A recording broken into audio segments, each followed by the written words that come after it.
Greetings, music nerds, and welcome to Season 8 of the Music Makers and Soul Shakers podcast. This season is brought to you by our newest sponsors, Larrivee Guitars and Fishman Amplification. I'm your host, Steve Dawson, coming to you from the Hen House Studio in Nashville, Tennessee. This season, I'll be taking you on a journey down the many rabbit holes in the process of making great music. I'll be speaking to instrumentalists, songwriters, producers, up-and-comers through legendary veterans, and we'll go deep into their history and their process of creating unforgettable music. This show continues to be listener-supported. You can help keep the show going with a one-time donation or a Patreon subscription. And when you sign up for Patreon, you get an ad-free version of the show, as well as getting entered to win some killer prizes from our sponsors at the end of the season. We have an incredible Chase Bliss Lossy pedal up for grabs, as well as a Fishman acoustic guitar pickup and effects pedals, as well as a pedal from Union Tube and Transistor, and more. You can get links to all this and sign up now at makersandshakerspodcast.com. Meanwhile, many thanks to the sponsors for this season. Please check them out and let them know that I sent you. They are Larrivee Guitars, Fishman Pickups, Chase Bliss Pedals, Union Tube and Transistor, Spectra 1964, and the Hen House Hang. All right, thanks for tuning in, and let's get down to it. Hey there, music nerds, and welcome to episode number 169 of the show. On the podcast today is musical legend Jim Kweskin. First of all, thanks to a new Patreon subscriber, Jacob Milstein. I appreciate that support. And once again, I'm just going to mention that the end of the season giveaway is heating on up over here. We've got a ton of cool, fun stuff to give away. And all you need to do to be entered is to join the Patreon. It's as little as a couple bucks a month, and you will be automatically entered to win prizes from Union Tube and Transistor, Chase Bliss pedals. They've got a wicked new lossy pedal that I'm giving away. Fishman, and hopefully something from Larrivee too. Not a guitar, but it'll be some swag, some interesting stuff. So join up with the Patreon. You can do that over at makersandshakerspodcast.com. There's links there. It's easy, and you'll be in the running for when the end of the season happens. And I still don't know when that's going to be. I have a bunch more episodes coming. It was supposed to be 15. It's going to be more than 15. I'm just telling you that right now. So things are good out here, busy. We just finished the Hen House Hang, which sponsors the show, and you've probably heard me talking about it. It's a really, really fun event over 3 days here at the studio, and we bring in a band. We had Lily Winwood in as an artist, and I had musicians in, and we back her up, and people sit there and watch us record and ask questions and learn about miking and how to make things sound cool and mixing and all that stuff. It's really great. And that just happened. We had a really nice group of people in here, and it was a lot of fun. And the next thing that we're doing for the Hen House Hang is my shorter version, which is just focused on mixing, and it's called Mixing with Steve. And that is going to happen March 22nd and 23rd, 2025. And you can now book a spot for that if you're into that. It's a way more technical event than the full Hen House Hang is, but it's a lot of fun, and it's a smaller group as well. And I would encourage you to join if you're into the mixing process and want to learn some stuff about that. And soon I'm going to be heading out to Vancouver to do a few shows. I've got my annual show coming up at the K-Meek in West Van with a bunch of guests like Joe Henry and Sue Foley and some of the best, Steve Poltz, Julian Taylor, some of the best local Vancouver songwriters and singers as well. It's going to be a blast. So hope to see some of you there. And I'll also be doing a pop-up session where I bring in my band and people grab a spot and come and record with us. And that's really fun too. We've been doing that a bunch lately, and that's happening in October. It's all sold out, but look for more of that in the future. So on the show today is Jim Kweskin. Jim is a legendary song interpreter, a really cool guitar player, and an interesting musical visionary. I can't tell you how many times I heard his name before I ever heard his music. To the generation before me, I play with a lot of musicians that are older than me. I always have. And to them, Jim Kweskin was a legendary figure. He came up in the Boston, Cambridge folk scene and was a real pioneer of the old time and jug band music that evolved in the mid-60s. The Jim Kweskin Jug Band was really well known around those parts and across America. Old blues, jug band, and string band music was considered kind of old-fashioned at that point in time, and Jim spearheaded its return and kicked off a musical revolution that inspired bands like the Lovon Spoonful and even the Grateful Dead. Don't forget that Dead started off as a jug band too. With bandmates like Geoff and Maria Muldaur, Bill Keith, Mel Lyman, and Fritz Richmond, the Jug Band was signed to a major label, which is crazy when you think about it now. Sold tons of records, which is also crazy when you think about it now, and toured across the country tirelessly between 1963 and 1970. They turned countless young musicians on to the music of artists like Mississippi John Hurt, Blind Boy Fuller, and the Mississippi Sheiks.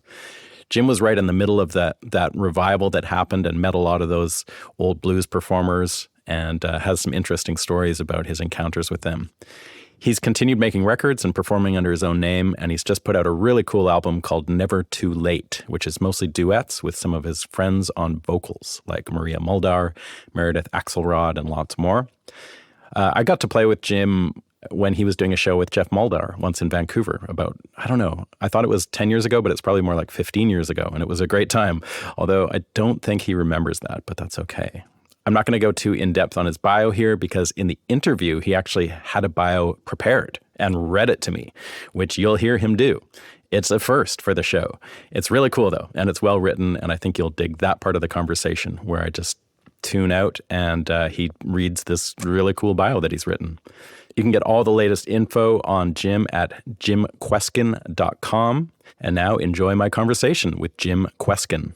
I just did a gig, the Jim Kweskin Extravaganza concert in Boston. I did a concert in just last Wednesday. It was a matinee, and last Sunday, and it had singers and musicians. There were 20 of them that I invited to play with me, and I had orchestrated the whole thing. I mean, I had a whole program. There was a 3.5-hour concert, and it had Cindy Cash Dollar and Susie Thompson on fiddle and Doc Stein on dobro and a trumpet player, wonderful trumpet player, Mike Smith, and clarinet players, and Geoff Muldaur, Maria Muldaur, my granddaughter, Fiona Kweskin. And I did a lot of duets that are like similar to the stuff and some of the same songs that are on my new album. So it was quite an event. And I mentioned that because you talked about steel and dobro, and Cindy's one of the premier players in the country on that instrument. Yeah, she's wonderful. She's been on this show actually too, and I'm a big fan of what she does. And I knew she played on the record, and I knew Susie Thompson played on the record. Let's get into the new record a little bit. So, for the most part, it's like duets with female singers. Correct. You know, you're playing a whole bunch of great old tunes for the most part.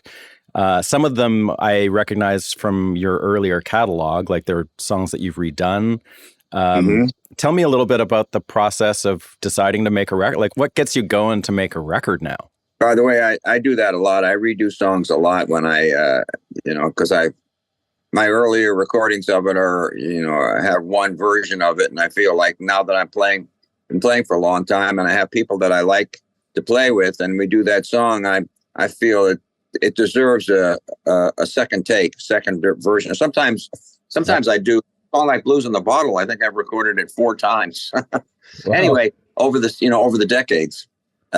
So about, I'm not sure now, but over a year ago, I was thinking, I was actually woke up one morning, lying in bed, and I was thinking about all of the people that I do duets with, that I perform with, in different parts of the country. And they are almost, not all, but not exclusively women, but mostly women. I do also do gigs with Happy Traum and Geoff Muldaur.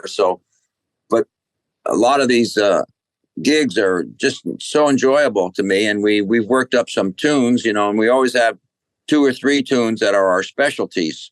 And the women are Maria Muldaur, my granddaughter, Fiona Kweskin, Julie Crockett, who, by the way, my granddaughter lives on the East Coast. She lives in Nashville, but usually she does gigs with me in like Boston or New York. Okay. Maria's in the Bay Area, San Francisco Bay Area. So usually with Maria, what happens is I have a gig and she comes and she just sits in on 2 or 3 tunes. It's not our gig. We don't do the whole gig together. But one person who's not on the album, who I also gig with, who I did an album with, is Meredith Axelrod. But for various reasons, she wasn't able to make the concert but she is on the album. In the Bay Area, in the LA area, I do performances with Julie Crockett, who has a band called the Evangenitals. I know. I know. And then I have a very good friend of mine named Nell Foote who sings in a choir. So I asked her to do the Lone Pilgrim with me. And let's see, am I forgetting anybody? Jesse Benton, who passed away shortly after the album was recorded. We do one song together. Samoa Wilson, that's somebody that I've been playing with, and Rose Guerin, both of those two I've been playing with since they were children. So I've known their lives. So it was quite a wonderful gathering to do this recording. I'm very happy to put, and I did 2 or 3 songs with each one of them. Tell me how you actually recorded it. Like, where did you do it? And were these tunes that you had arranged with these people already, or were you kind of working them up in the studio? A combination of both. A lot of the songs we had performed many times or several times, so we already had the arrangement worked out. It was recorded in a wonderful recording studio in Jamaica Plain, which is a part of Boston, Massachusetts. And the engineer is a guy named Dan Cardinal, who is just terrific. He's a great engineer. He's the kind of guy that, when you ask him to do something, he tells you that while you're telling him to do it, he's already done it. I got a guy like that. And though it was all done in recording studio over the course of, I think it was 4 days.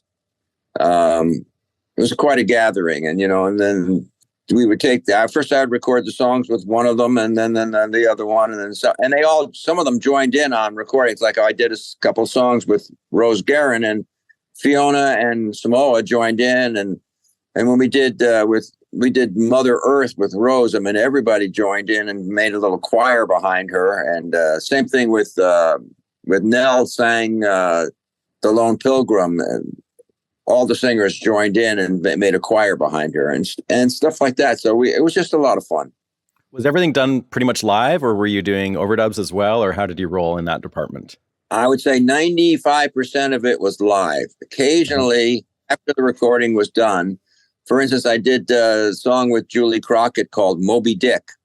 Yep. And I listened to it, and it was really good. The vocal was good. Susie Thompson played great fiddle, but I thought the arrangement was a little thin. And I have a wonderful keyboard player who plays piano and accordion. And I brought him in and had him add the accordion to the recording. And it worked out great. The song is very similar to a sea shanty.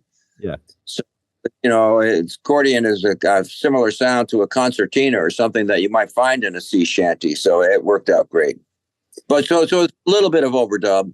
But but most of the album was recorded live.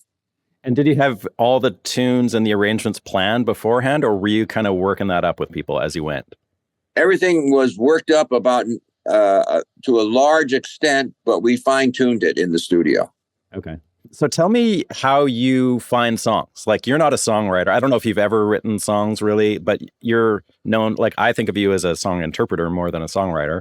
And like, are you a record collector? How do you bank those up? And when you come to do a new project, what's your process for like going through whether it's your brain that's remembering all this huge catalog of songs, or do you have them all like stashed away somewhere, or do you have a massive record collection? Okay.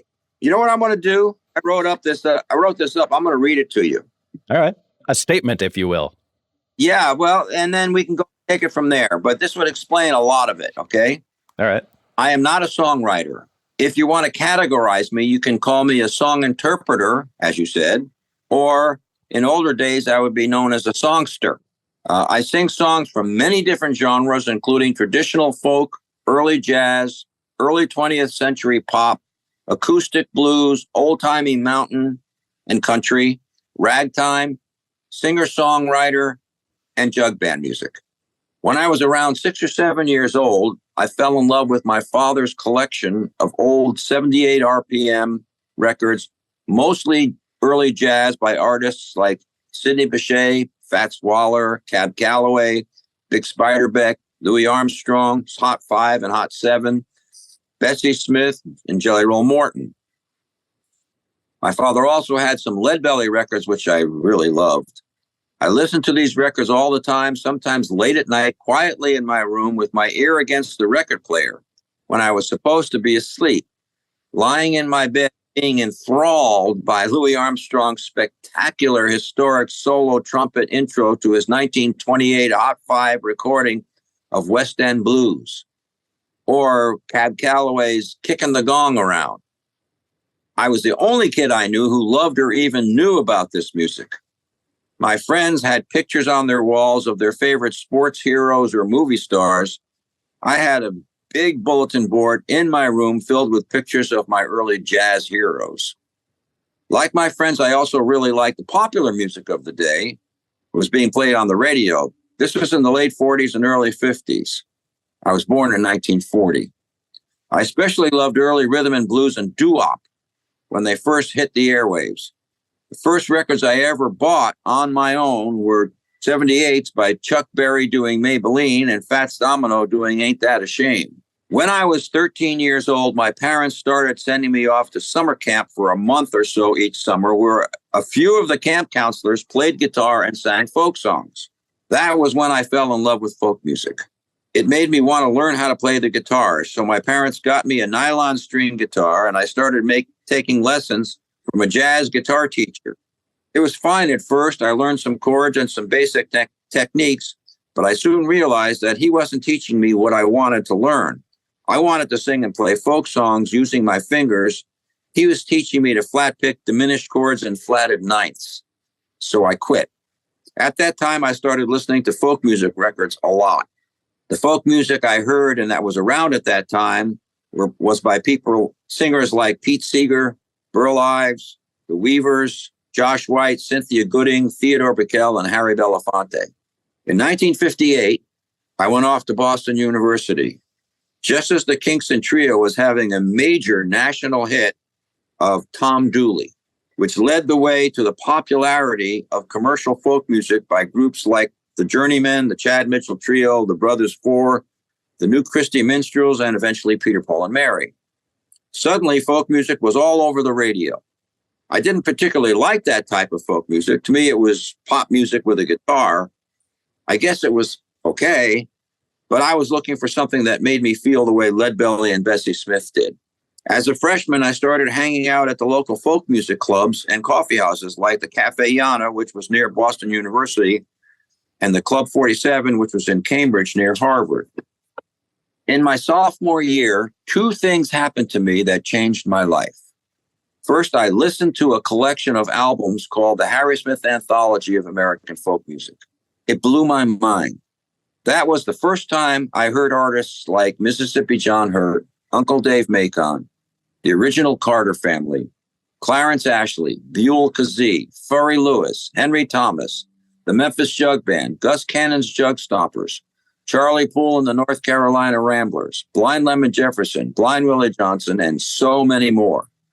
There were about 80 songs in all, and this was the original stuff.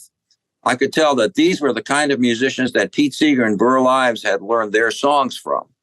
I ate these albums up. To this day, I have no idea why I fell in love with this obscure rural music from places like Appalachia and the Mississippi Delta. I just did. I knew in my heart that this was the kind of music I wanted to play. The other event that changed my life was when I went one night to Club 47 and heard Eric Von Schmidt. Among the songs he did was Buddy Bolden's Blues, which was a song I knew from a Jelly Roll Morton record. It was a jazz tune. And here was someone playing the guitar like a folk singer, but doing an old jazz tune. It was like the old proverbial light bulb moment. Quote, you mean I can take those old jazz songs I was familiar with and sing and play them on the guitar? Wow, I got so excited about the possibilities. Up to that time, I had thought of jazz and music as two completely different forms of music. It had never occurred to me that I could combine them. That set me on a whole new path. I learned how to fingerpick the guitar from Rolf Kahn, an excellent guitar teacher who taught me his ingenious tablature. And with a whole lot of practice, he gave me the technique and ability to play in several different three-finger picking styles. There are many types of three-finger picking. The style I gravitated to was kind of a ragtimey cross somewhere between Mississippi John Hurt's Piedmont style and Merle Travis's Western swing. I idolized them both, and I still do. That's when I decided to try to tackle Mississippi John Hurt's Frankie, which was one of the records on the Harry Smith anthology. I spent many hours taking that song apart, note by note. I even slowed the record down to make sure I was doing it right. I was trying to do it exactly like him, and I finally got it. Well, almost. Playing it in an open G tuning. Now I started to try to find old songs that I could adapt to fit my style of picking. Of course, there was no internet back then. There were not many ways to find old songs. The most accessible was the few available vinyl, what we called LPs, reissue collections of 20s and 30s recordings. Other than the Harry Smith anthology, there weren't that many. Another source was searching out people around the country who were avid collectors of 78s, some of whom had vast amounts of wonderful old records. I would go visit them with my old Wallensack reel-to-reel portable tape recorder and tape the songs that I thought I might be able to do. I also started collecting 78s on my own. I actually have a very large collection of 78s. Okay. I spent many hours in libraries hunting through stacks, digging up books and manuscripts of old songs. And I found recordings that were available from the Library of Congress, which had been collected in the rural South and in Southern penitentiaries by Alan Lomax in the 1930s. And finally, I started meeting older, mostly Black musicians who knew and sometimes had written great songs. I hung out with Mance Lipscomb in Berkeley, and he taught me Sugar Babe. I watched Mississippi John Hurt at the Newport Folk Festival and learned My Creole Belle. I saw Jesse Fuller performing in the back of a restaurant in San Francisco and learned San Francisco Bay Blues. And while I was hanging out in Minneapolis, I ran into a contemporary of mine, Spider John Kerner, who had just written Good Time Charlie's Back in Town Again, which he showed me. And I spent some time with Steve Talbot in Berkeley, California. He taught me his version of Rag Mama, which was very different from the original Blind Boy Fuller version. I eventually recorded all of these songs and a lot more. In 1963, I was doing a gig at Club 47 in Cambridge. My gigs back then were advertised as Jim Kweskin, but it was never just me. I always had a jam session going on stage with a harmonica player, a fiddle player, another guitar too, maybe a banjo or mandolin, and always Fritz on washtub bass. One night, unbeknownst to me, the president of Vanguard Records was in the audience. He came up to me after the set and asked me if I'd like to make a record with that band. And I said, that's not a band, but give me 3 months and I'll put a band together, and I'd love to make a record. So I had a record deal before I had a band. And that is how the Jim Kweskin Jug Band got started. First, I called Fritz and I said, I'm forming a jug band. I want you to come play the washtub bass. And since you already know the bass lines and the jug is a bass instrument, I want you to learn how to play the jug. Next, I invited Geoff Muldaur, who was and still is a great blues singer. I am not a blues singer. I asked Bob Siggins, who was the banjo player with the local bluegrass band, the Charles River Valley Boys, to be the banjo player. And finally, I wanted my own friend, David Simon, also known as Bruno Wolf, to play harmonica and sing a few songs in his unique style. And that was my first jug band. About 3 months later, we were in the studio making an album in New York City for Vanguard Records. Over the next few years, the band personnel changed to include some of the finest musicians in the world, including Mel Lyman, Maria Muldaur. She was known as Maria D'Amato when she joined, Bill Keith, and Richard Green. Bill Keith on banjo, Richard Green on fiddle. The rest, as they say, is history. I was playing exactly the kind of music I had been headed for. After all, what is jug band music? If you think about it, it's basically old-time jazz and blues played on folk music instruments. These days, I still perform many of the songs I learned back then, even as I keep adding old/new songs to my repertoire. Not too long ago, I was performing on stage to a particularly friendly crowd. I said, nowadays, if you do a song that someone else wrote or is known for, it's called covering it. I asked the audience, if I sing a song that was recorded 90 or 100 years ago, am I covering it? And someone in the audience yelled out, no, you're uncovering it. I just love that. That is exactly what I do. I uncover songs. I have been asked many times how I go about choosing a song to perform. It is a very personal process. First and foremost, I must love the song. But that's just the beginning. There are many aspects to a song. Melody and lyrics, of course, but also the timing of the lyric and the rhythm of the melody all have to line up in a way that suits my internal rhythm. Also, in many songs, the poetry and meaning are critical, especially in songs that tell a story like Days of 49 or Ranger's Command or Moby Dick. If it's a love song, it must have heart. I always sing love songs as if I were singing them directly to my wife. And just because I love a song doesn't mean I can sing and play it. I have tried to do many great songs, but they just weren't me. In the end, the song simply must be an expression of who I am. I guess that's what it's all about. Finding and singing those songs has been my journey. Fantastic. Thanks for reading that. Are you writing a book? No, that's it. Okay, that's the book. All right, so that opens up a lot of questions for me. Very interesting way that the band came about. That's a unique thing. You got signed to a deal, essentially. This is for Vanguard, I think, right? Correct.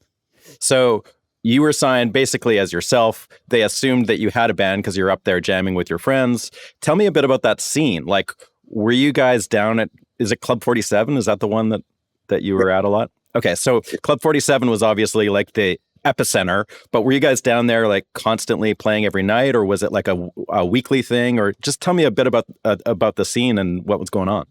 Well, the Club 47 was the premier folk music club in Cambridge and in the Boston area. Cambridge, I don't know, people who don't live in Boston, might not realize that Cambridge and Boston are side by side, and it's like they're across the river, but from each other, but they're almost like one town, really. Cambridge is part of the greater Boston area. Yeah, I lived in Boston for a few years, so I got over there a few times, but not a ton. But and when I lived there, it was in the 90s, and Cambridge wasn't a music thing like it was when you were there. So I guess that's because of the university, or was there another reason? No, well, a lot of it had to do with Harvard. It was right there at Harvard. But Club 47 was just 2 blocks off of Harvard Square. And the Club 47 was there's performers were a combination of local artists like me and Tom Rush and Jackie Washington and Joan Baez and people who were living in the Boston area. Charles River Valley Boy. Was like Chris Smither in that scene at that time? Yeah, a little bit later. He's a little bit younger than me, but yes, he was definitely. He also, was Club 47 was where he got started. What about Bonnie Raitt? Was she there? No. Okay. She might have been there. She might have played there, but no, that was not her. She wasn't a part of that. Well, she's younger than me again, so I didn't know her. I know her now, but I didn't know her then. So how often were you playing there? I would say average twice a month, maybe 3 times a month. Because they also, not only did have all the locals, but they also brought in everybody from the staple singers to Mississippi John Hurt, to Bill Monroe, to Bob Dylan, to, just all over the country. Spider John Kerner, people who did not live, who were just, traveling, performing musicians, Jesse Fuller and Muddy Waters Blues Band and Paul Butterfield. I had everybody. That era, I mean, if I could go back in time to one particular era, I find that one really fascinating in that a lot of my heroes too are people that you mentioned, like Mississippi John Hurt is a huge influence for me. Of course, he died before I was born, so I never got to see him, of course, but I did. In your day, he had a resurgence and was discovered, and a lot of people got to hang out with him. Did you have any, like, aside from seeing him play, and I guess, like, do you have vivid memories of seeing him play? And then did you actually get to hang out with him and learn anything from him? Okay, so you have to let me draw up a little picture here for you. All right. So like I said, in 1959, when I was a sophomore in college, I've discovered the Harry Smith Anthology of American Folk Music, which, by the way, had been released, I believe, in the early 50s. But it had been, and one of the artists' recordings, I think he does 2 songs on the Harry Smith Anthology, Frankie and Spike Driver Blues. And I just love both of those records. But that was just a name, and somebody who's Mississippi John. I didn't know anything about him. I didn't know whether he was alive or dead. I didn't know anything about him except that I loved his music. And then all of a sudden, 4 or 5 years later, this guy who also loved Mississippi John Hurt heard one of Mississippi John Hurt's records called Avalon Blues, and the first line is "Avalon is my home." So he had the hint. A hint. Yeah, so he went down to Avalon, Mississippi, and started looking around, and lo and behold, the guy was alive, and he found him. Was that Fahey or was that somebody else? No, it was Hoskins, I think his name is. All right. Forget it. I could look it up. It's I should know. It's out of my brain at the moment. It wasn't Dick Waterman, but it was one of those guys that just was a young, avid fan. And I think he played music. Anyway, so the next thing I know, this guy who was just a mysterious name on an old 78 is a real person playing at the Newport Folk Festival and at the Club 47 and concerts around the country. After they discovered him, he only lived for another 3 or 4 years. So he wasn't around that long.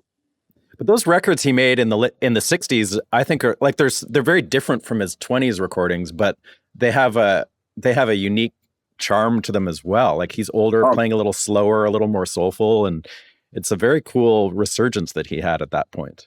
I agree 100%, and then I was learning songs from his 60s records, like My Creole Belle was not one that he recorded in the 20s, but it became part of my regular repertoire, still is part of my regular repertoire.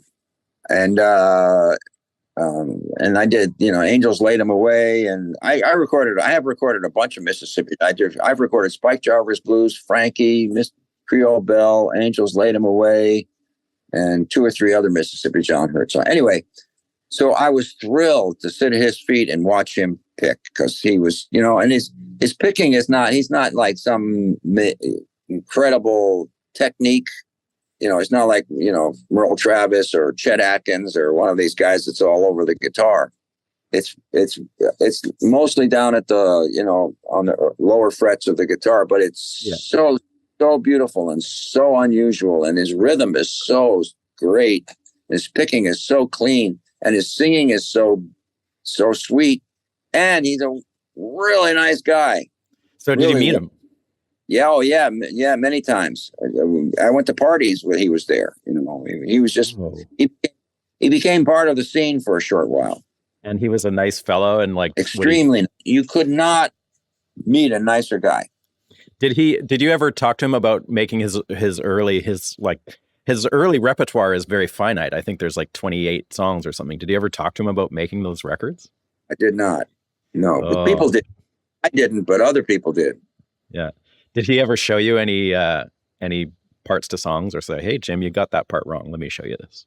No, we didn't get that personal. I mean, he was there and there. I did not sit down with him one-on-one.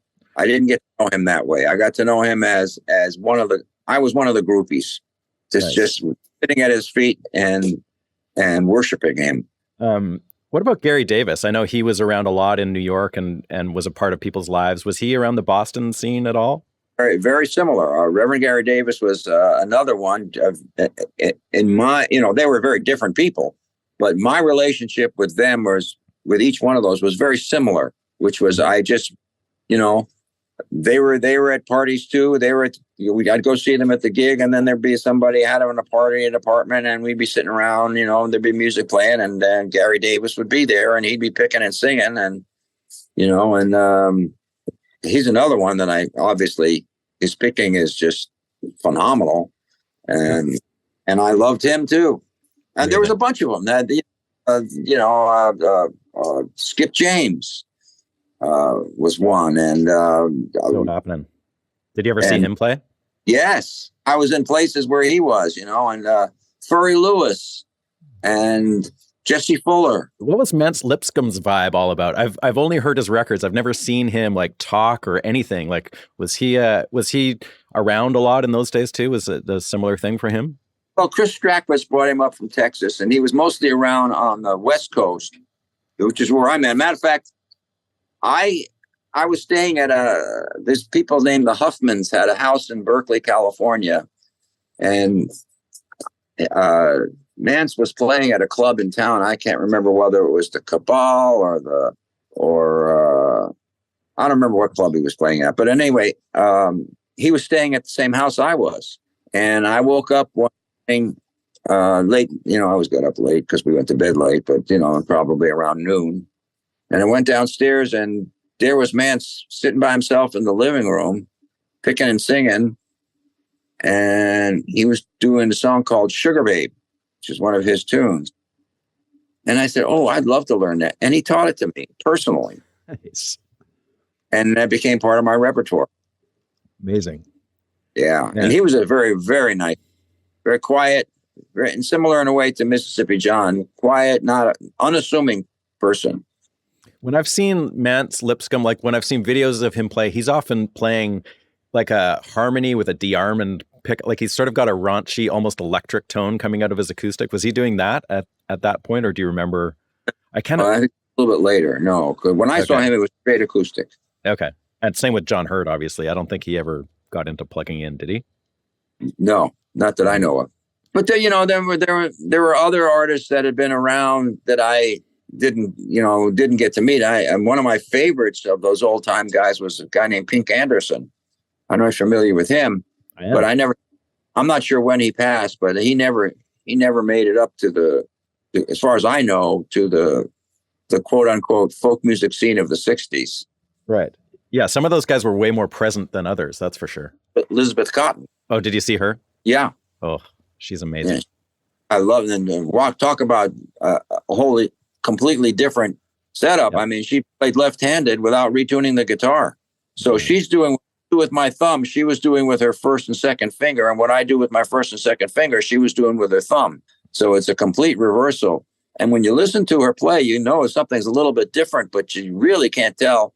I mean, unless you've ever played that way, exactly how she's doing it. It's remarkable. And of course she wrote, and she, one of the most famous of the folk songs was Freight Train, which was hers, but she did a lot of beautiful stuff. I didn't know she was a lefty like that. Like Albert King, like just flips the guitar over and goes for it. Yeah, but most people who play left-handed restring it so that the low string is on the top and the high string is on the bottom. She didn't do that. She just took a regular guitar and turned it over and played it in reverse. That's what Albert King did. So he was bending his notes down instead of up. Yeah, it was cool. Okay, so this great scene's going on in Cambridge. You guys get signed to this deal.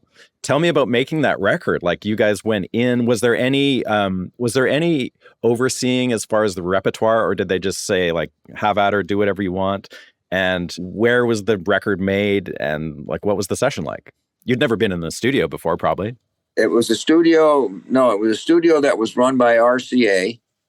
I don't remember exactly where, but it was a big room, one big room. In Boston? No, and I'm sorry, New York. Oh, in New York. Okay. Piece I wrote, it was in New York City. So we went down to New York to record, to do the album. And we were in there for, I think, 3 days. Could have been 3 or 4 days. And everything was recorded live. In those days, we didn't have booths. We didn't have complete isolation. We had baffles between us to kind of keep the sound as isolated as possible. And we also didn't have multi-track. I mean, we had like 3-track. They didn't have 24, 48, 128 tracks like they have now with the boards that is, fill a whole room. There was either 3. I think our first album was 3 tracks. So, you get 3 or 4 instruments all bunched up on the same track. So it was very difficult to edit because, you couldn't take the fiddle or the harmonica and edit it separately from whatever other instruments were on the same track. So you had to get it right the first time. Almost as bad as the old days before, in the 40s and 30s and 40s and 50s when everything was done on one track. Yeah, that's all you need, really. Oh yeah, I mean, you go back to the big bands, like or any recordings, from those famous recordings from back in the day, from the 20s. Like I say, the 20s, 30s. They would just get in front of a microphone and play the song, and if somebody made a mistake, they either had to redo the take or they used it with the mistake in it. And if the bass player is too loud, they move the bass player away from the microphone. Oh, exactly. They move people around the room to balance it out. That's how they balanced it, but not with trickery. Well, and or just even being able to adjust the levels. You couldn't adjust there was no way to adjust the levels. The way you adjusted the level by moving the musician closer or further from the mic. And they would do 2 takes, and then that was it. And they hopefully they got it. And those guys were so good that they, nowadays, you get band together, you make a record, if somebody messes up, you just redo it, that one piece, the guitar or the like that. Couldn't do that back then. So that first record, is it Relax Your Mind? Is that the record, or was there a different one? No. Relax Your Mind was my first, not without the Jug Band. That Relax Your Mind is not with the Jug Band. Relax right. That's the solo record. Okay. Yeah. Well, it's 2 members of the band are on it. Mel Lyman plays washed up bass, but no, the first one was it was titled Jim Kweskin and the Jug Band, but it had a subtitle called Unblushing Grassiness, which the record comes at. And that's the one that has Boodalam Shake and Washington and Valley Forge and Beat-a-Lum Bum and stuff like that. So that being your first studio experience, how did you feel it went down? Like, were you satisfied as the artist? Pretty much. I mean, I'm never completely satisfied. Still till this day, nothing I had done. Every time I listen to a record of me, is sometimes. I like listening to my own records. I'm not one of those people who hates listening to myself, but I always hear. I think, oh yeah, that guy. I should have done this. Oh my, I should have. Oh, I missed that note. Oh gee, I wish the harmonica was a little louder. Oh God, the bass is. There's too much echo. It goes on and on and on in my brain. Like things that if I knew then what I know now, I would have done differently. Of course. But that was true back then too. I mean, I like that record very much. I mean, I think it was my first experience, and I thought we did the fact that we'd only been together for 3 months, we did amazingly well. And I mean, when you guys played together, you were sort of like up until that point, you weren't really a band. And so you were jamming on stage. So there would be like a real energy at the club. And I feel like that comes through on those early Jug Band records. We worked very hard on arrangements, very hard. And we practiced a lot to get ready to make that record.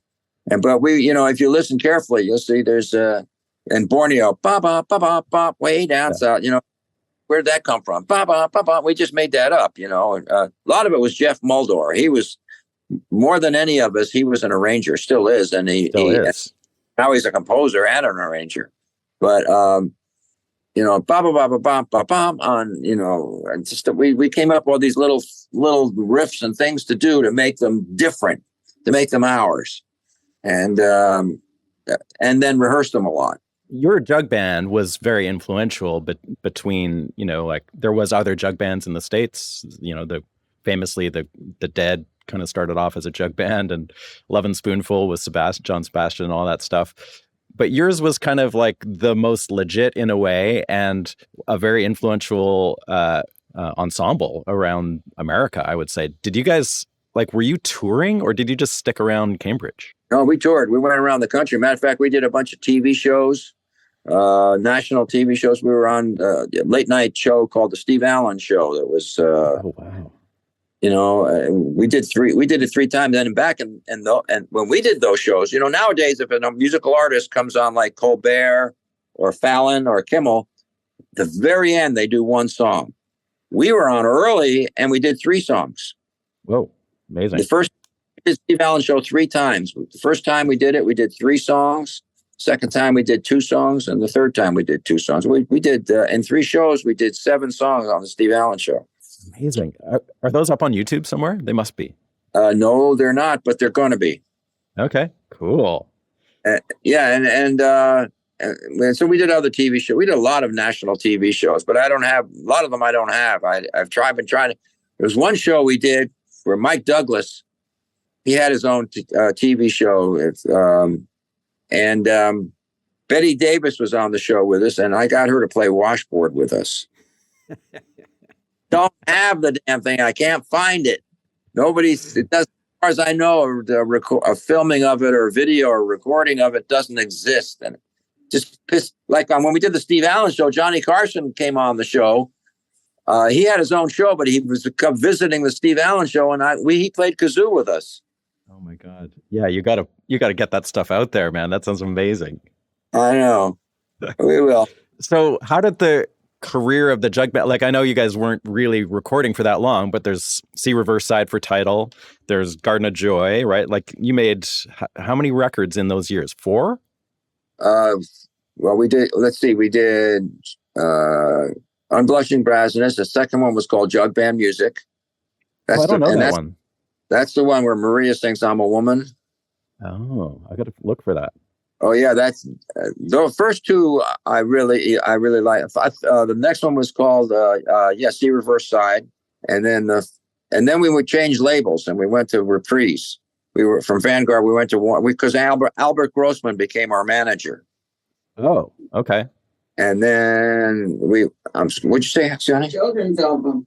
Oh yeah, well that's later.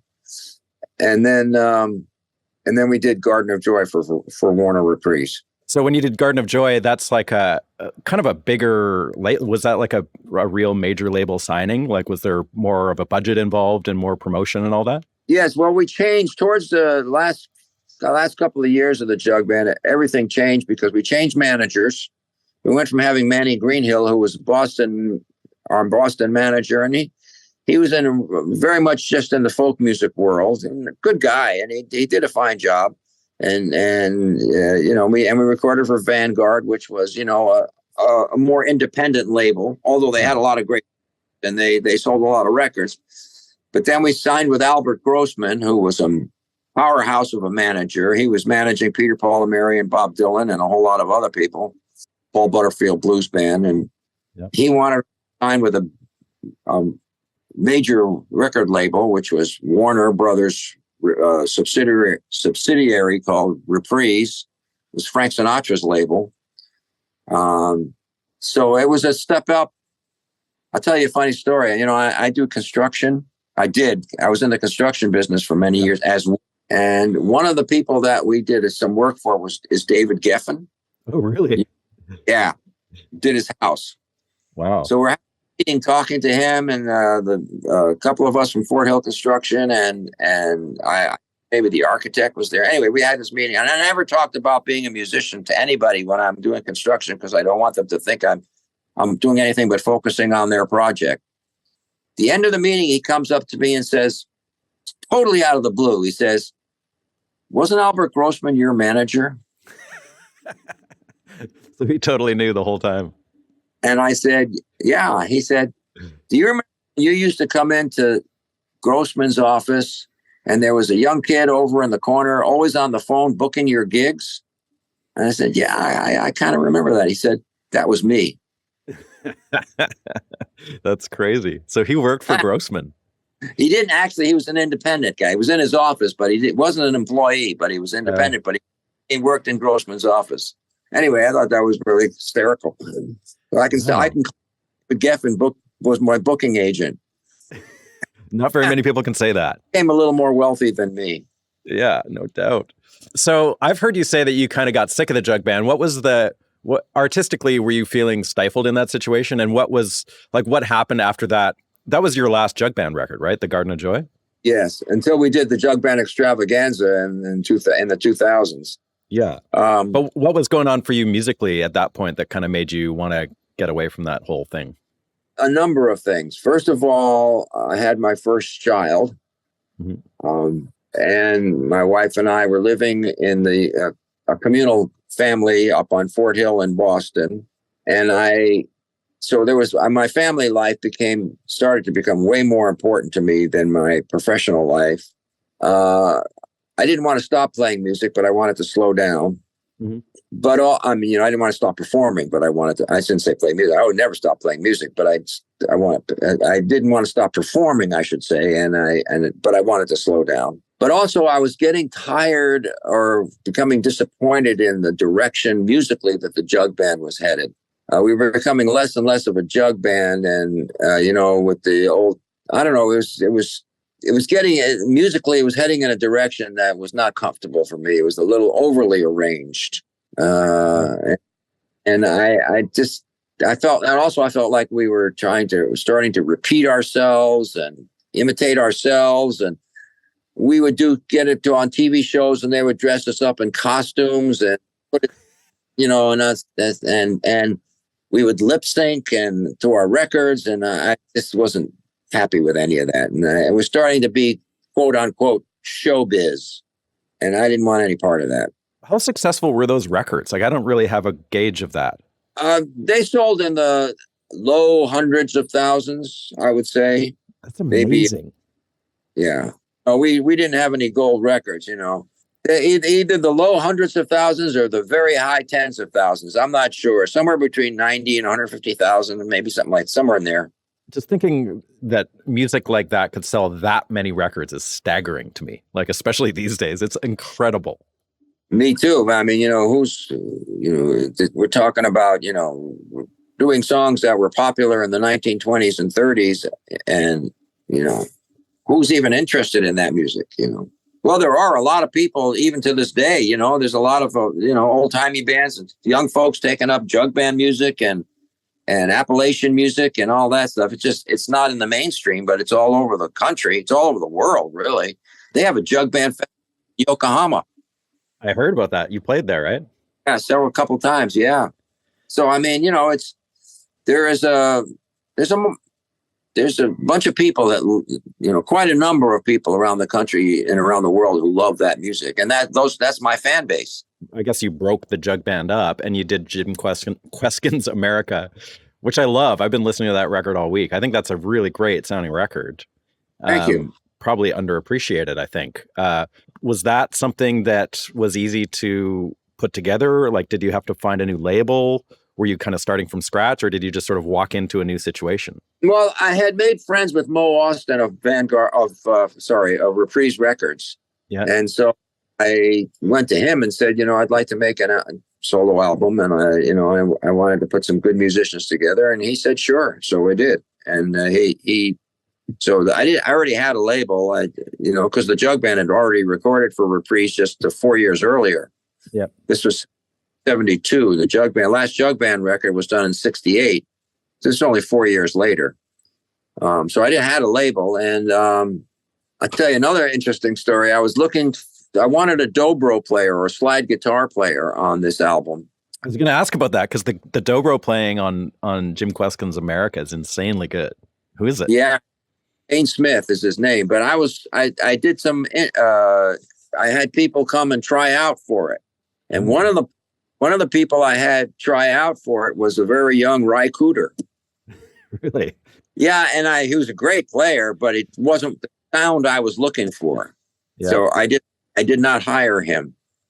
You're the guy that didn't hire Ry Cooder. That's cool. I play with his son, Joaquin, quite a bit. Nothing against his playing. He's a spectacularly good player, and he's done some amazing stuff. Some of the records he's produced are just great, and some of the recordings made are wonderful. But it just wasn't what I was looking for, this particular sound. And Ain Smith was exactly what I was looking for. And Mel Lyman on harmonica, and then some other friends of mine who were, great musicians. Reed Wasson on bass and Etta Green on cello, and it all just fell together nicely. It's those records are they're very well put together. They're clearly not just one mic in a room. Like there's a spectrum of all the instruments are panned really nicely across the stereo field. So a lot of technical thought went into those records. Whether, I don't know if that was a thing that you were going for, or whether that was just like really good engineering by whoever was doing it. But was that like an aesthetic choice? It was, yes. It was both. I mean, and that was early on in those, when I made our first records in 63 and 64 or 5 in that era, our records came out in two formats. came out in stereo and in mono. And the stereo was a complete, you had to mix them twice to get the, and so, and I always mixed the mono because I was more interested. I love mono because mono means you got it just the way. All right there. It's all there. There's no room for, you got the left track turned up louder than the right track. And both tracks have the same thing, both sides, anyway.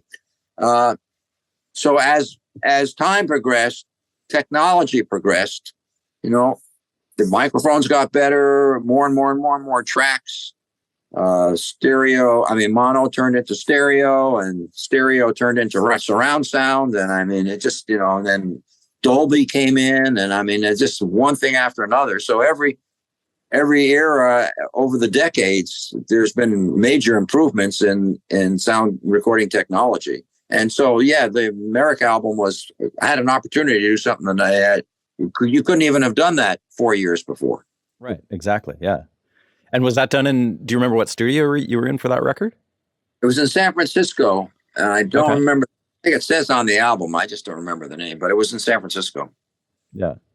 And done fairly quickly as well, like a couple days or something, 3 or 4 days or something? It's pretty much all the records I've ever made. I think maybe every ever made, unless it was live recording of a gig, was done in like 3 or 4 days. Wow. And did you continue touring under your solo name at that point, or did you kind of like curtail that kind of stuff too? I never stopped, but I slowed down. All right. I slowed the next 35, 40 years. I slowed down because I had a family, and not only my wife and my children, but also my communal family. But also I was now in the construction business, and my life was way more focused on that. But I still did gigs, and I still loved performing, and just not nearly as said. I was maybe doing 20 gigs a year in those days. Yeah, like through the 80s and stuff, you weren't really a visible performer to my knowledge, or in the 90s. Like it wasn't until more in the last 20 years that I've seen you performing again.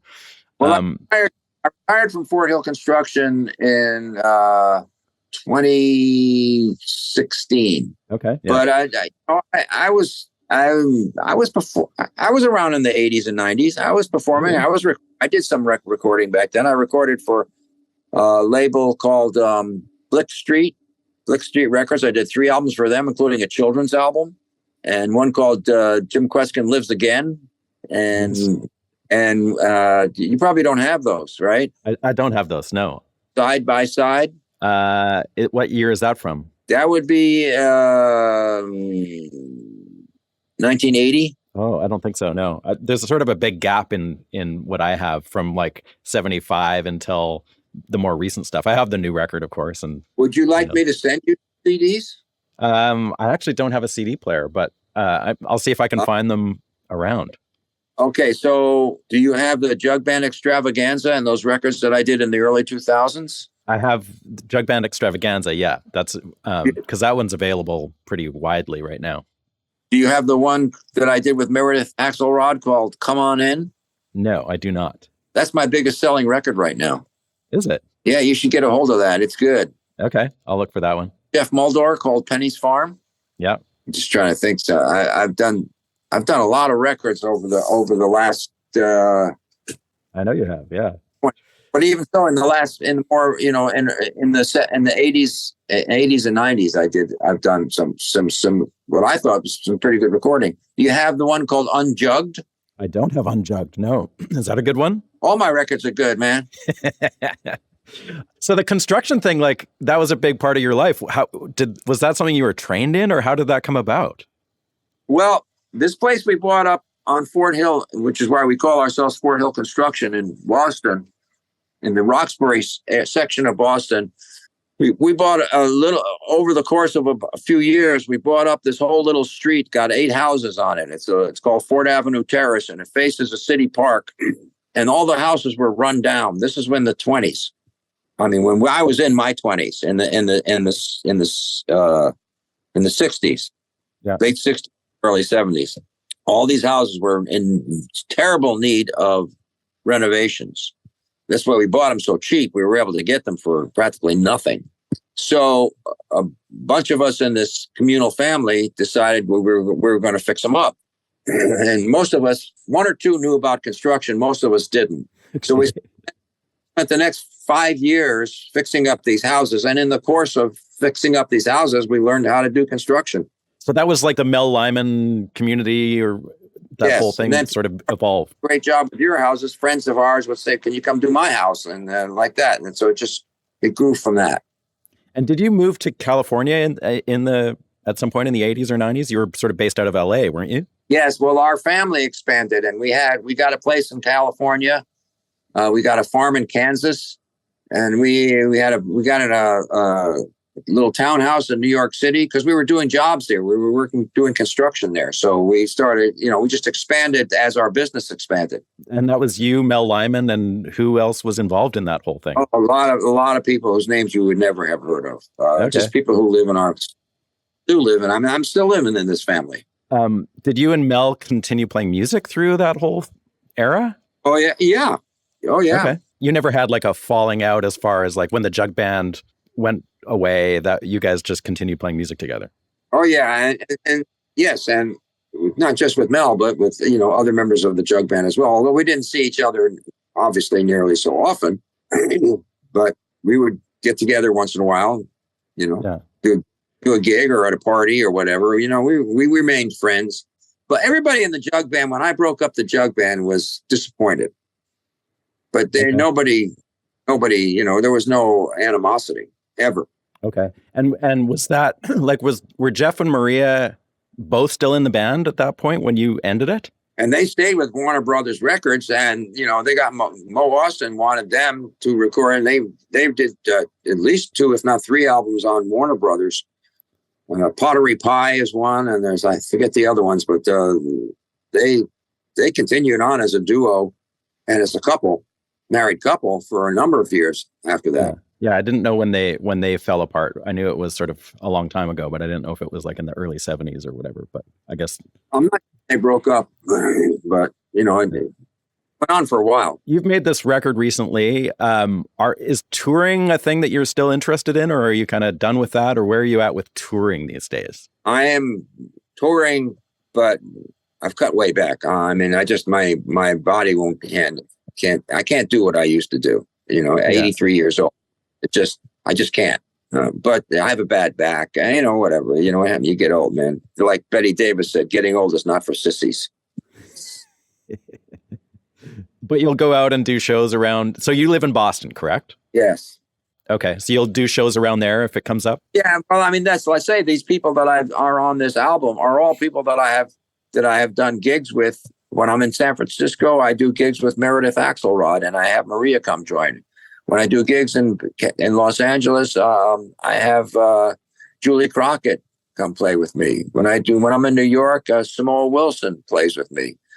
It's just wherever I am, I have different people that join me. I do gigs with in Woodstock or I go on tour with Happy Traum. That's pretty great.